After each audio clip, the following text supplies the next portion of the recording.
for today. I am Diana and welcome or welcome back. I hope you guys are all doing absolutely amazing.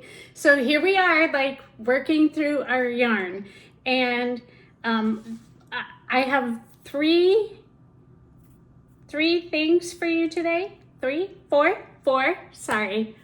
things for you today. So I want to tell you, I'm so excited about this. It's the simple things, I promise.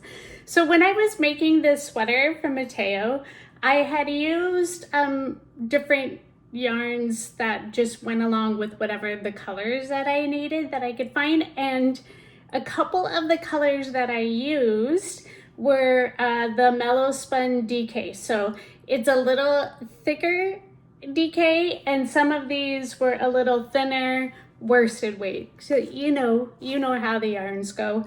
And but what I found was this Mellowspun yarn from Mary Maxim, and it's this. I mean, yes, I knew it was like soft. I didn't think it was like the most soft yarn. Like there's others that felt nicer to me. But once I worked it up, it is so nice. It is so nice. I was shocked. And there's some like a little more expensive yarns in here. And this Mellowspun feels just as nice, if not nicer. And I had no idea. See, look, my words are gone. I had no idea. So I was like, okay, I have this whole box of Mellowspun yarn that I had done, like, I think when I originally ordered it, it must have been on sale, but I'll tell you, it's not expensive. It's $4.99 a skein. Mary Maxim always has sales. Right now they're doing $4.99 shipping. But I regularly get emails or texts even from them saying that you can take an extra 20% off or 25% off or 30% off or 15, whatever, right? So if I have any of those, I'll link them down below, but don't be afraid to like check out their website or sign up for their notices, because then you constantly get this like discount texts and emails and everything. But this yarn is not expensive in the first place. I want to tell you, it has 284 yards, 260 meters. It's 100% acrylic, and it does say, I was kind of surprised by this. The care instructions, it's machine wash, maximum temperature of 104 degrees, and then it can be tumble dry, which I never dry my acrylic items because I'm always so worried, but I just lay them out flat. But you could tumble dry this, so that's really nice to know. But just like look at how squishy. But I tell you, once you work it up, it's even better. It's even better. So the first thing I did, I was like, oh, I need to make a sweater out of this, right? Because isn't that what we always think? And so I did this sweater, and you're gonna hate me, I'm sorry. I did find like a reference pattern, but of course, you know me, I had to switch it up a little. So I will link the pattern down below. I believe it's like the Stony Creek. It's either like, I'm not even gonna pretend. It will be linked first down below. But I did mix it up a little bit, and it starts out at the bottom and you make your ribbing and then you work your way up. The only difference that I did is this. It had alternating rows of this little bobbly stitch, which is not as thick and puffy as most bobbles, so I kind of really like it. And then it alternated with the double crochet.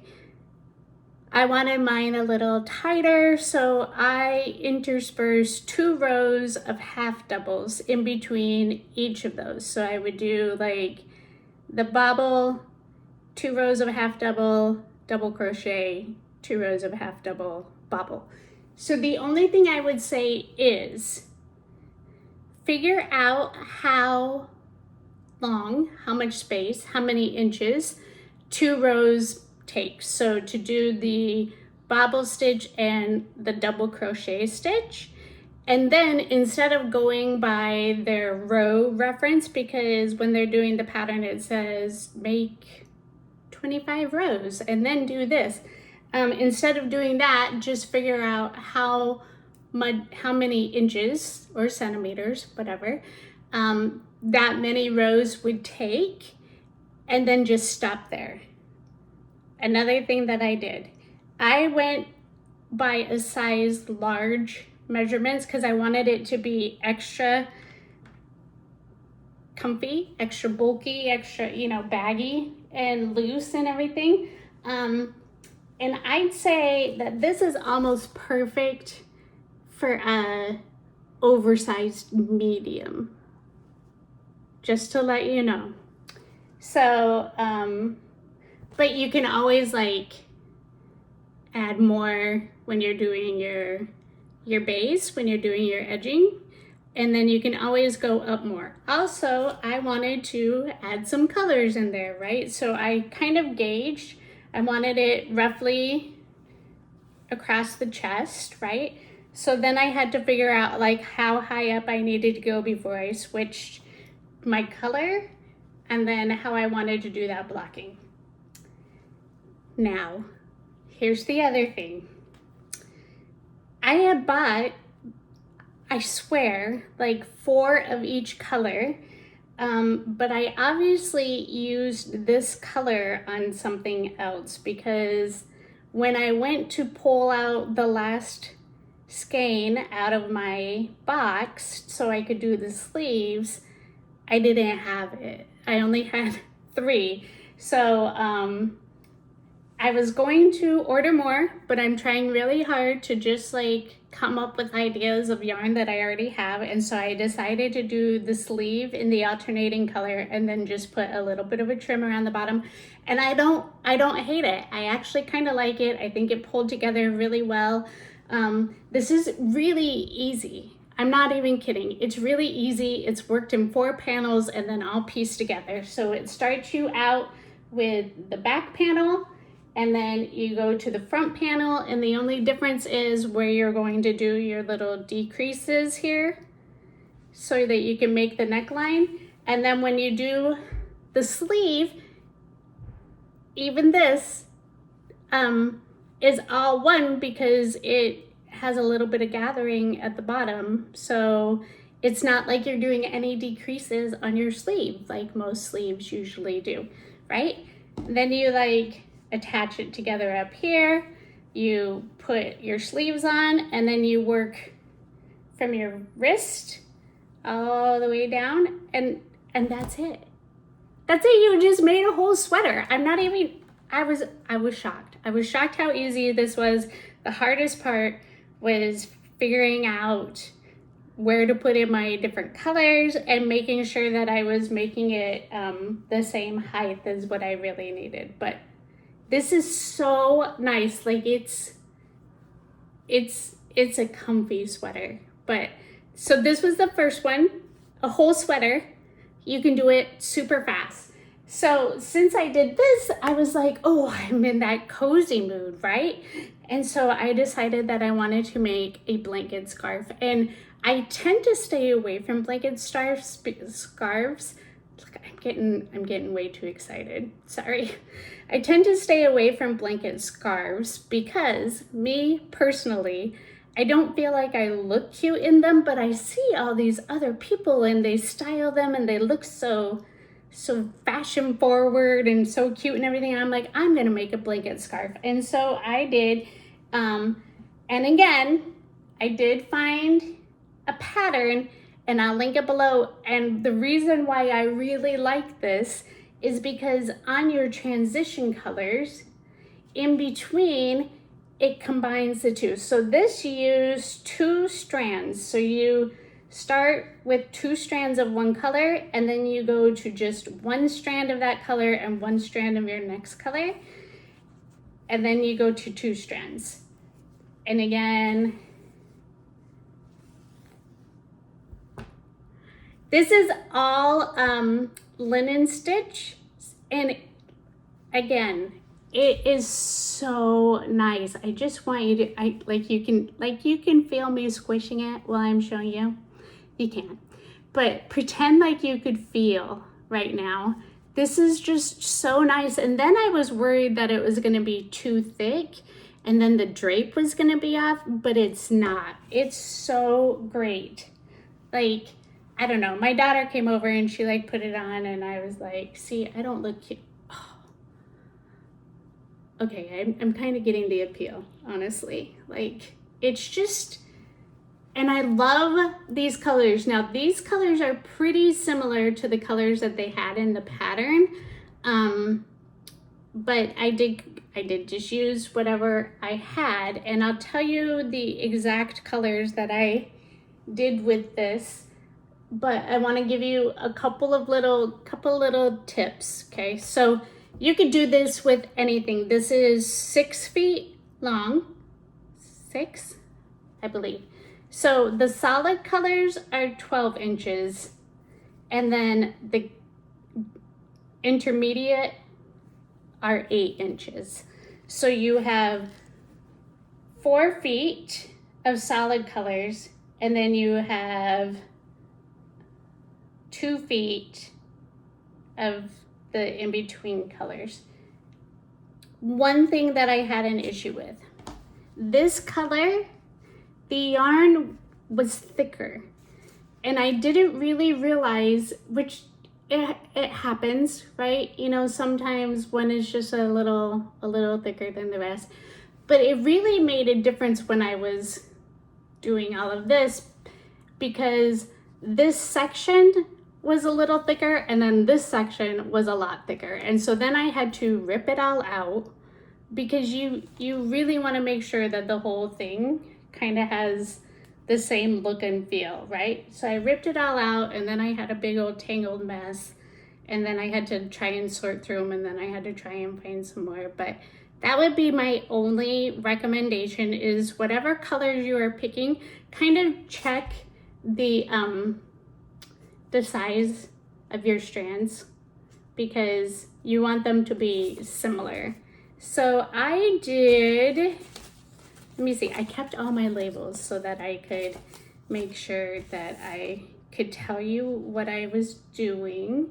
I did wheat, paprika, merlot, that's this purple, and then taupe.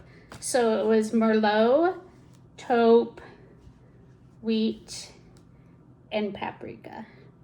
And then of course you could put some fringe on it if you want. I kind of liked it not. I felt like there was enough drama with the giant scarf already, so I didn't. Also, I did block this. I'm not a huge fan of blocking, not because I don't think it works, just because it's time consuming. But that did make a big difference. Like, so the whole thing is all the same width, and each of the sections were the same length, which was interesting because I started at this end and I ended at this end. And by the time I went to block, this end was like stretched out more than this. So it was kind of nice that I made the 2 sections actually 12 inches long. So I do recommend either like making sure that you're keeping it without stretching while you're making it, or block it. So, okay, third one. So because I loved that scarf so much, I'm like, ooh, I'm not a big giant scarf person. I want something for when we go back to the nasty, bitter cold Midwest winters, right?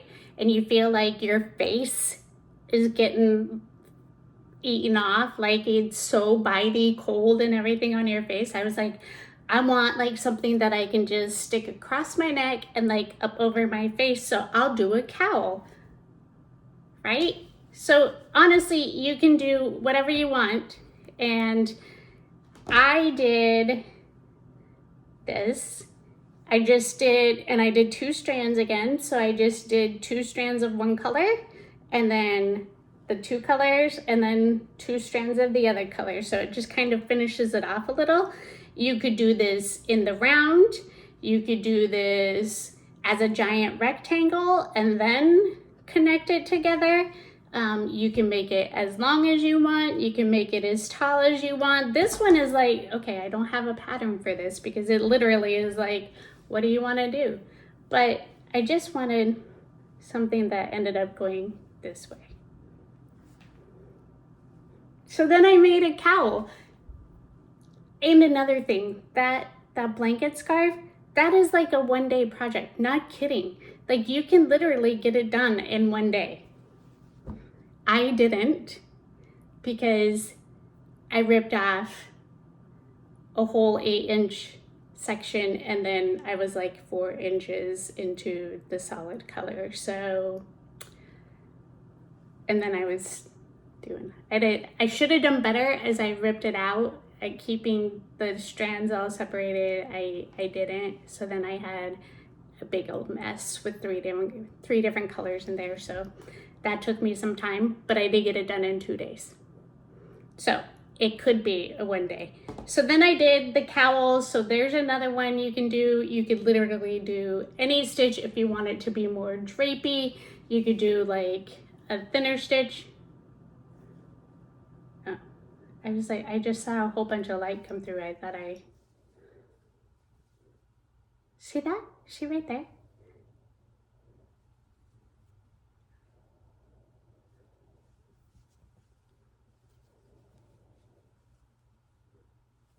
I don't know. Can't see it on this side. Oh yes, that must be where I connected. See what you notice when you look at the camera. Sorry. Okay, so then the last one, because then I was like on this roll, right? And then I have like some just random colors that, oh, let me tell you what colors I used on this. This is Vintage Rose and Berry. So those are the 2 that I used on this. I like these colors together.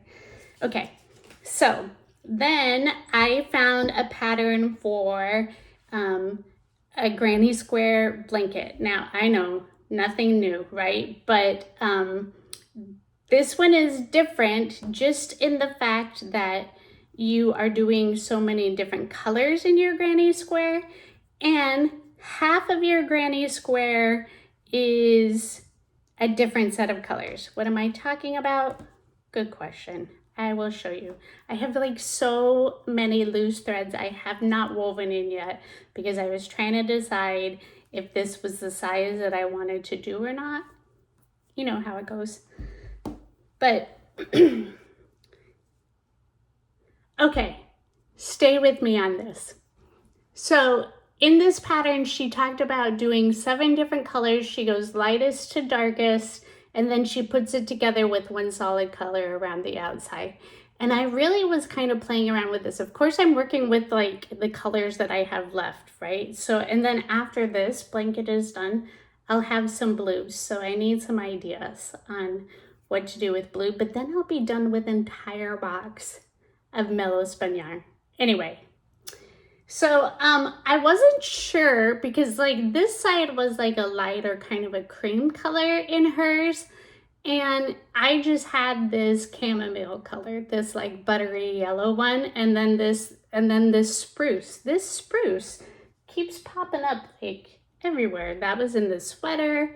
I used it in something else. I don't even know, but tell me if you think this is gray or green or grayish green. I asked Google and it's like, oh, that's green. Anyway, I wasn't sure how I felt about this side. And then the more that I look at it, I kind of really like it. Now, here's the thing.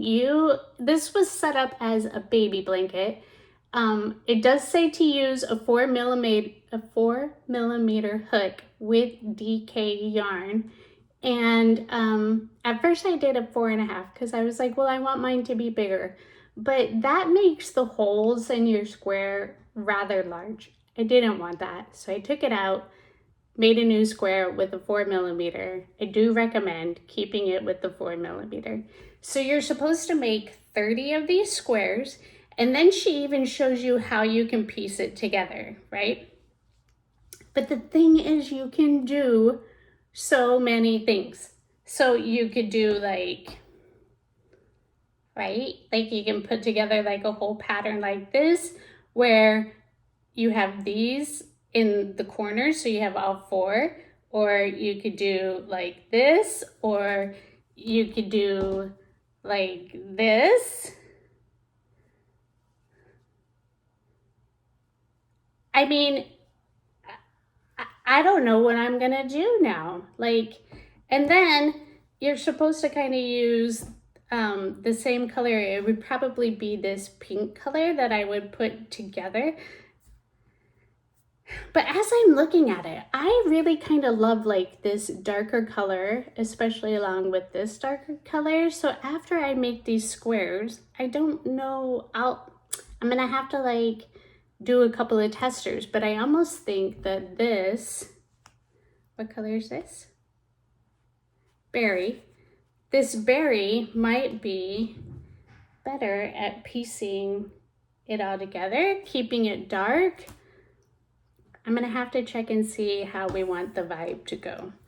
But again, now I did the other like big blanket scarf and the cowl doubled, right? Double-stranded, and this is single-stranded.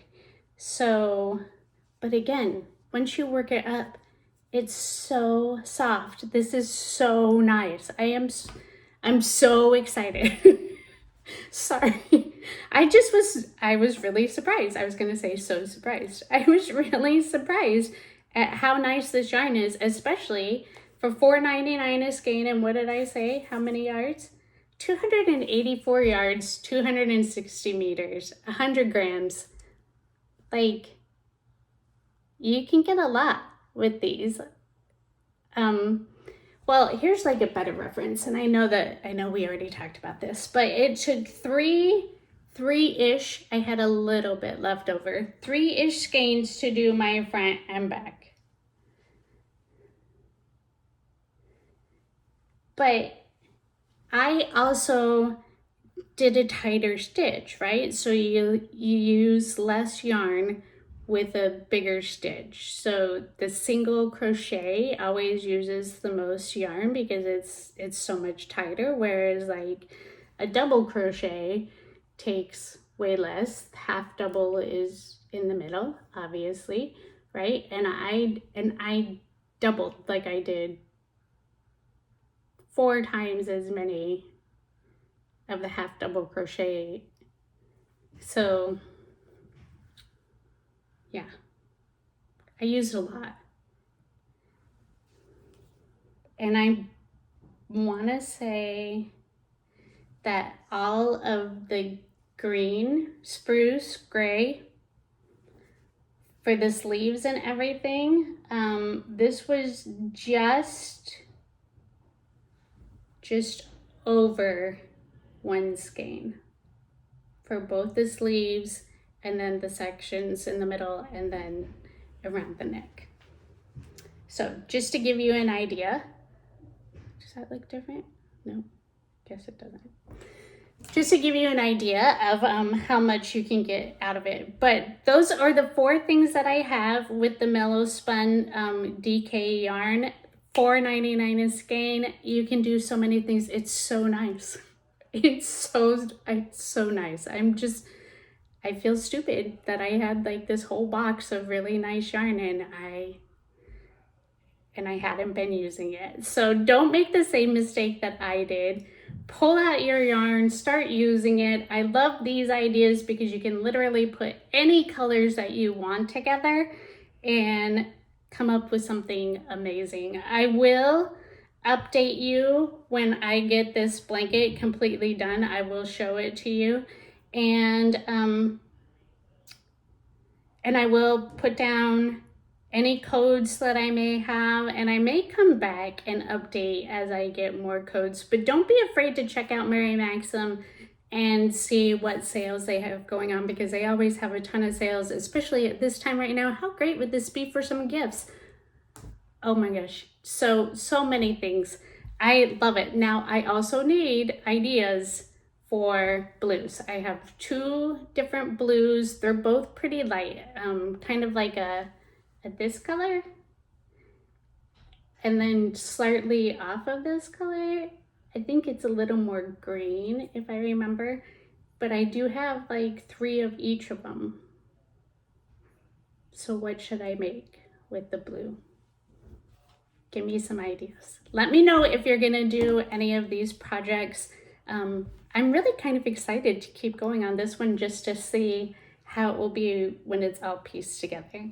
But let me know what it is that you're working on. Let me know if you're working on any gifts, if you're doing any sweaters, blankets, scarves, all that wintry stuff.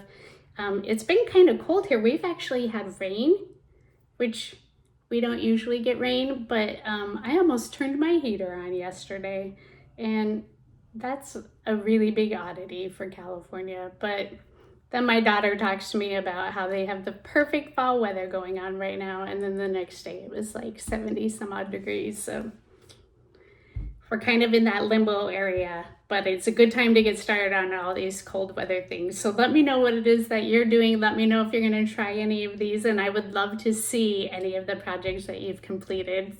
But let me know if you have any ideas for the blue. And I hope you guys are doing great, and I will see you all next time. Bye.